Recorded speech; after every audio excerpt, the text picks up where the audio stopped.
मतलब आतंक,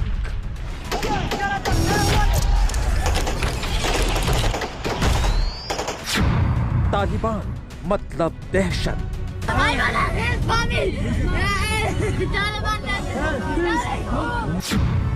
तालिबान मतलब हैवानियत। कैमरा को चेंज नहीं किया था, फिर उनको हलाल किया, उसका असला ले लिया, बंदूक ले लिया, उसका हलाल हुआ। तालिबान मतलब दरिंदगी,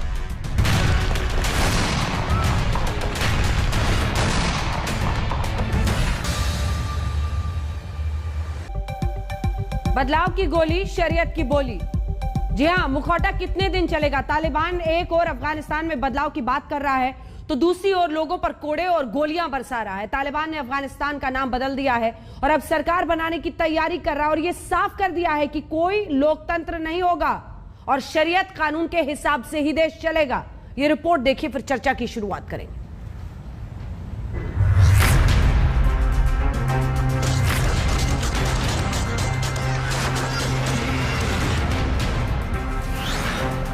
तालिबान न बदला था और न बदलेगा। तालिबान ने भले ही अपने चेहरे पर मुखौटा चढ़ा लिया है, लेकिन उसका चेहरा अब भी वही है। तस्वीरें काबुल एयरपोर्ट की हैं। लोग जान बचाने के लिए किसी भी हाल में एयरपोर्ट में दाखिल होना चाहते थे, किसी भी हाल में तालिबान के चंगुल से निकल जाना चाहते थे, लेकिन तालिबान के आतंकियों को भला ये कैसे मंजूर होता? सरकार चलाने के लिए तैयार बैठे दहशतगर्दों ने अंधाधुंध गोलियां चला दी। गोलीबारी से बचने के लिए महिलाएं चीख रही थी, बच्चे बदहवास थे, मर्द जान बचाने के लिए भाग रहे थे, लेकिन तालिबान को तरस नहीं आया। उसके लड़ाकों की बंदूकें लगातार गोलियां उगलती रही।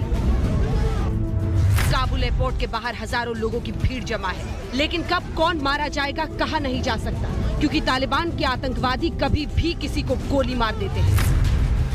ये देखिए कैसे ये लंबे बाल वाला तालिबानी आतंकी गाड़ी से उतरता है और बड़े आराम से लोगों को गोली मारकर चला जाता है।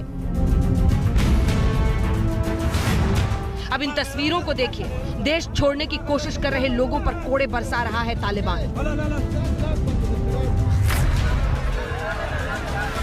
इतनी जोखिम के बावजूद लोगों का इस तरह एयरपोर्ट पर पहुंचना बताता है कि तालिबान को लेकर कितना खौफ है। इतना खौफ कि लोग बस किसी तरह भाग जाना चाहते हैं। अमेरिकी सैनिक से एक अफगान लड़की की दर्द भरी अपील सुनी।